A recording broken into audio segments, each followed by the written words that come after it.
Platform classmates. Learn Power Platform like you would learn from a fellow classmate. Videos, which is called Tech Gyan in 5-minute capsules in LinkedIn. Yesterday, we actually recorded on the very topic, which is apps of the future. So if you get time, check it out.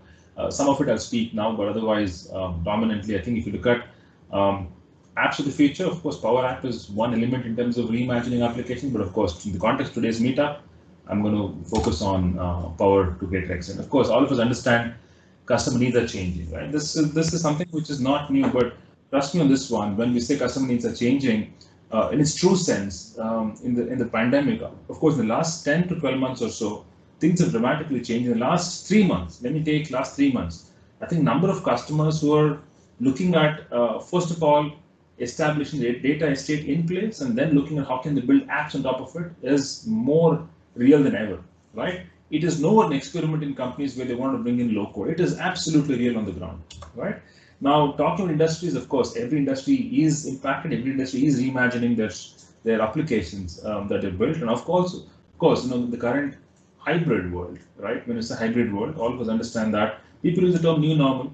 New normal is still getting constructed, so we can use the term perceived new normal, right? In the perceived new normal world, how will apps will look? How will apps should be built? What about one critical aspect, which is companies want to become intelligence-driven organization, right?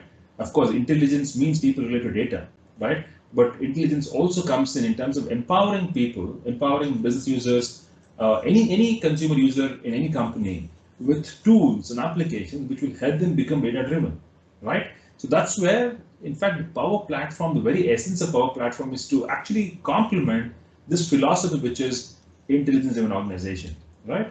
Now, let's talk about two trends. In fact, last time I presented in a similar meetup, I did talk about these two trends. It's important. Now, Power Platform, it's a foundation not only just for building applications, it's also a foundation to actually, if someone wants to start a journey on automation, I think Power Platform is a perfect place to start that. Thanks to Power Automate, but of course, there's also other aspects which is very, very coherent with the rest of the platform. We'll see that. Okay, this is, by the way, as Microsoft is seeing these trends, which is automation, autonomy. Autonomy is for a different day. There's a lot of AI in autonomy, which is dominantly autonomous systems. Bonsais are offering in the cloud, but hyper automation is the thematic, right? That's something which is going to stick with every organization for the next 5 to 6 years. Now, why are we talking about these things? But end of the day, you have to. There is a boundary in which you operate, right? The boundary is what you see in the slides, which is you build solutions, but solutions should pan across, right? Across cloud and edge. This has been the Microsoft philosophy for a long time. We call it as Microsoft worldview. That's how we look at the world in terms of how applications getting reimagined, how applications actually get built and deployed. Now, with the 5G around the corner, right? 5G 2 years back, we said it's coming, but we're still hoping it's on the corner. It's not a bubble, but of course, it's been perceived to be very real now. But it'll take a while before it becomes omnipresent, right? Like 4G took a while, so 5G will take some time, and hence a lot of companies are looking at private 5G links to start the day, right? Now, when a solutions cuts across these two constructs, the reality is yes, edge will be lit up very soon with application. But why are we doing all this? We're doing all this because just to focus on experience. If you're a Dynamics 365 developer or a Power Platform developer or any developer that matter, anything you build today dominantly complements this one very thematic, which is experience, right? Now let's shift gears. We're talking about, of course, all of us being developers, and some of us are developers at heart. We still think code, but how do we program applications? The philosophy is moving from how do we compose applications. When it comes to composition, when it comes to, if you take object-oriented programming, composition is one of the key traits there, right? If you look at composition in that context, it actually brings a few, I would say, classes together, right? It is about construction. It is not about code is one factor, right? So, but composing an application using the building blocks is how the world will evolve, and that's where when you hear our CEO Satya Nadella speak about the fact that in the next 5 years we will have 500 million new applications being built. These are not apps in the store like App Store, Google Store, Windows Store. No, these are all applications built by business users, right? Because your ability to build application is on the same parlance and composing something, right? Now let's look at this. Now the first innovation that we as Microsoft brought to the foray, I think I shared this some time back also in one of the meetups. Now we collaborate with, we are kind of partnering with OpenAI to actually bring AI to the foray, right? There is a supercomputer getting built, there is research happening across the board, but I think the first innovation that we all wanted to see, and we're seeing it in reality, is GPT-3 being used in the same construct as Compose. I mentioned Compose, so that means using natural language, ability for you to actually compose an application, compose a code, right? I mean, you don't compose a code, you actually build a code, but you're going to compose a specific capability. Look here, using natural language, you're able to ask a question, right, on the data that you have, and of course, what you get in return is an expression which probably you have to embed that in an application, right? It can't get better than this. We always said Power Platform is a no code or a low code. We never saw no code, but this is the first instance where no code probably will become a reality as we go along. Just I said, like code to compose, right? Now, if you look at Microsoft Cloud, these are the building blocks. I'm sure all of you know this. If you look at the Power Platform or D365, M365, GitHub, Azure being the foundation, there is architectural coherence, right? If you look at Dataverse, right, it's a common data model.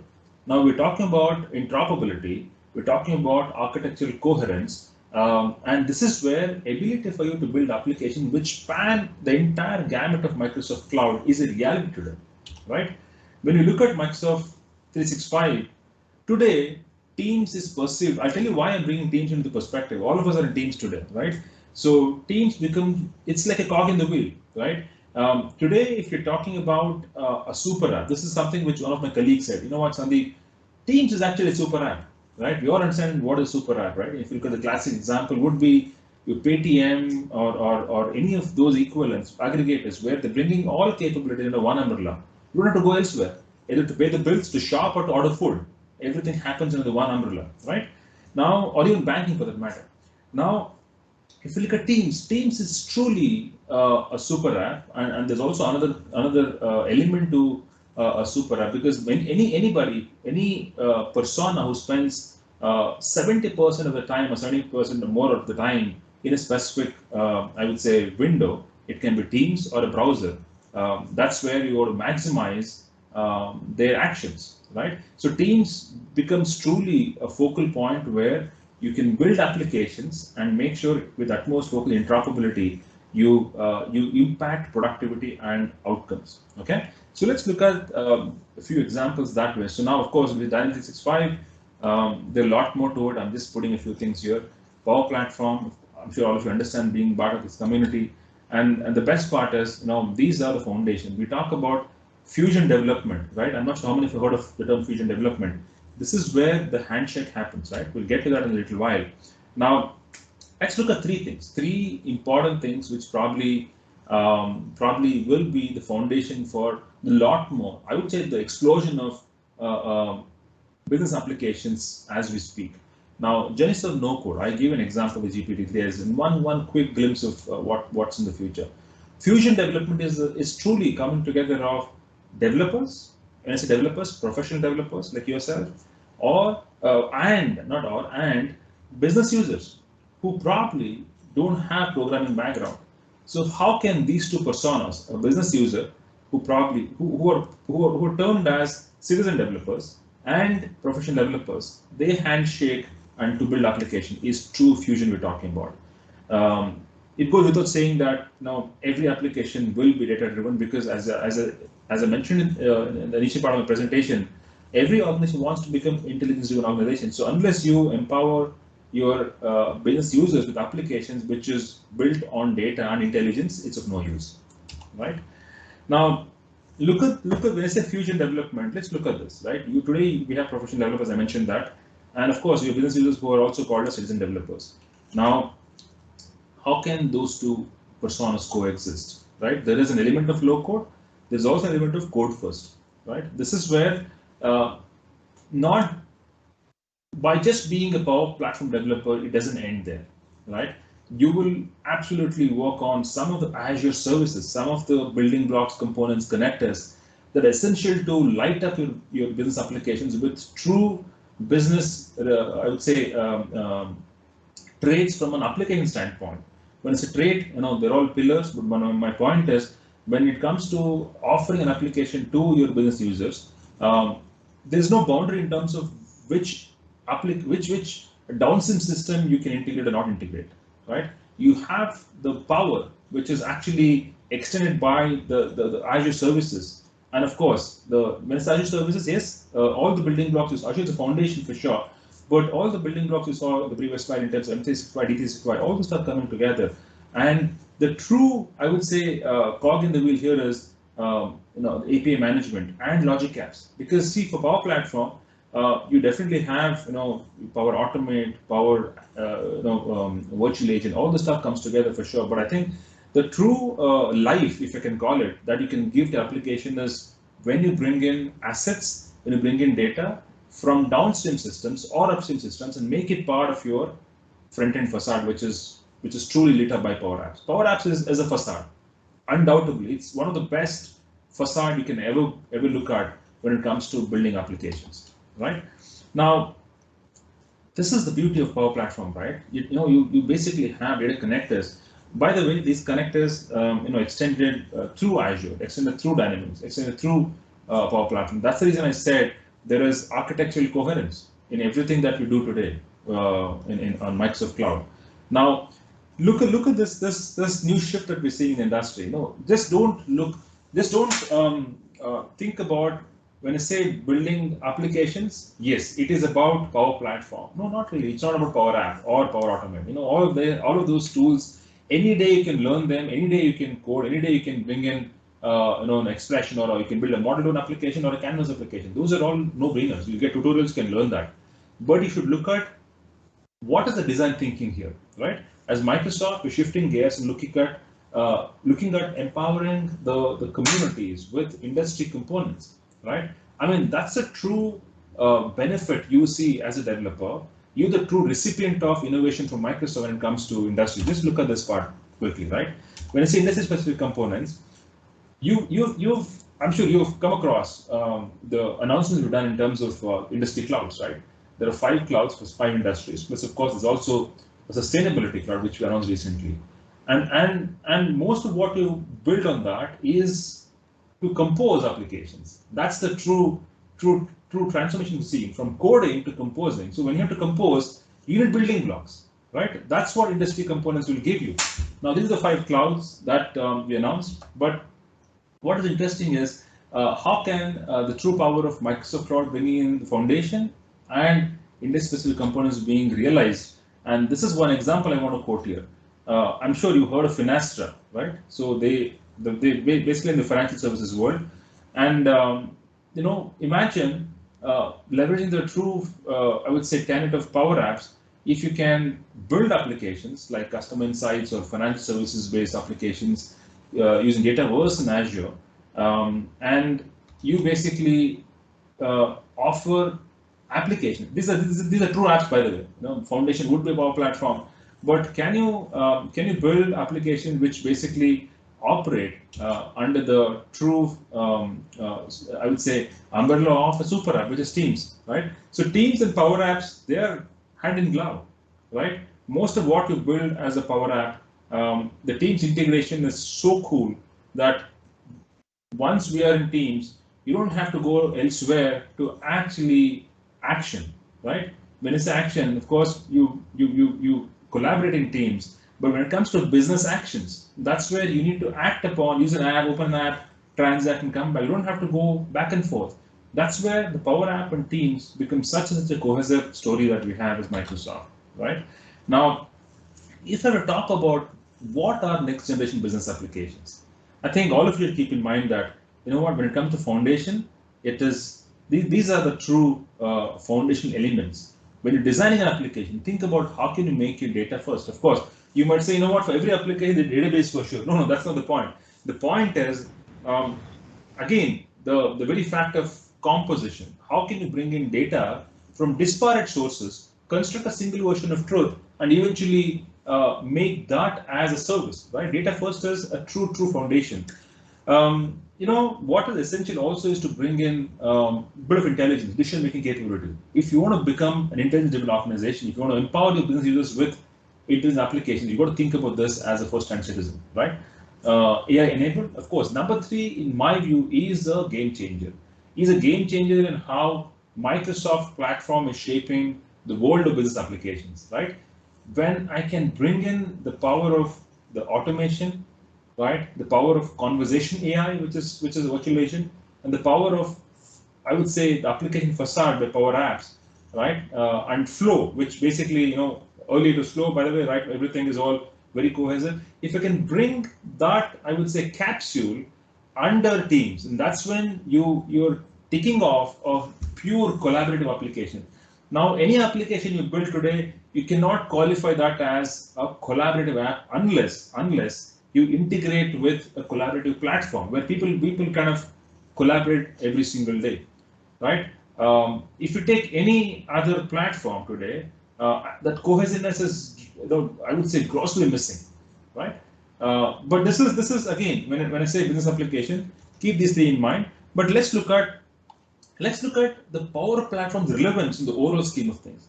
I'm not sure how many of you understand metaverse, but metaverse is basically it's again a design thinking, right?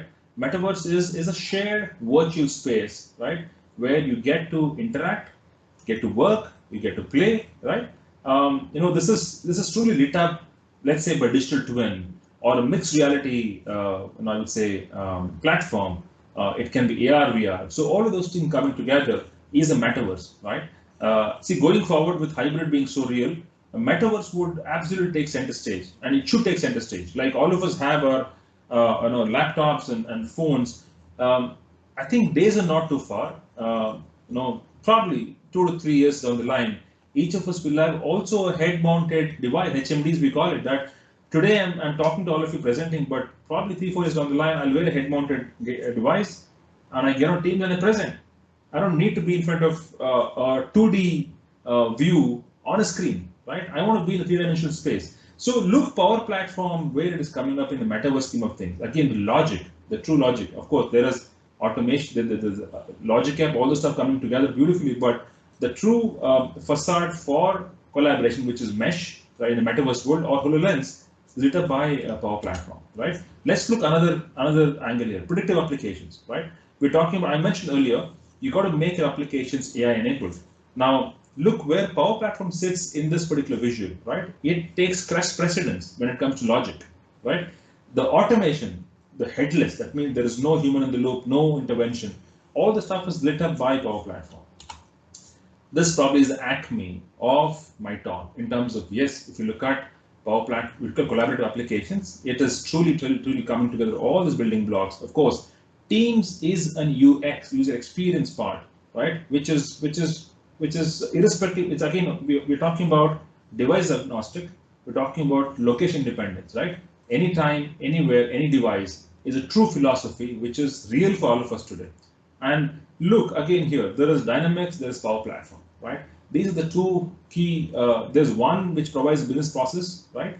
And another one which gives logic, right? When you say logic, you should also be very clear that don't equate Power Platform to always having some UI. No, automation can be triggered without UI, right? I mean, that's where Power Automate, which is a true RPA and AI coming together, desktop process automation or web process automation, what do we call it? So eventually all of them coming together, right? So basically that's pretty much what I want to share today. Okay, this is a short talk. I would lot more to actually share, but I will stop now and probably get to any questions you may have, right? This is the true magic of Power Platform. I will stop sharing that. Cool. So honestly, there's a lot more to what I've spoken so far, right? So there is the technicalities behind each block I spoke about, but that's for some other day when we get to connect again. But in the 20-25 minutes I wanted to kind of speak today, I just want to share this. Microsoft Graph, basically that's basically the foundation of how you can look up components. So Graph, I'm sure you understand Graph, Graph database, right? on the same parlance, right? When it comes to nodes and edges, if you look at people as objects within Microsoft 365 umbrella, right? How do you navigate the chain? There are people, there are processes, there are objects, there are I would say, if you look at in an enterprise, you might have missions connected, and all of them become part of a network. How do I discover, navigate, and find, search objects? It's through graph. So that's the graph explanation I can give you. Yeah. Of course, it's in the same lines in any graph database, which is Gremlin or any of those things. Yeah, Neo4j. Neo4j is one of the graph DB, right? So one of those things. So Microsoft Graph is truly representative of discovering objects on the lines of a graph node and edge model. The other question, let me just look up.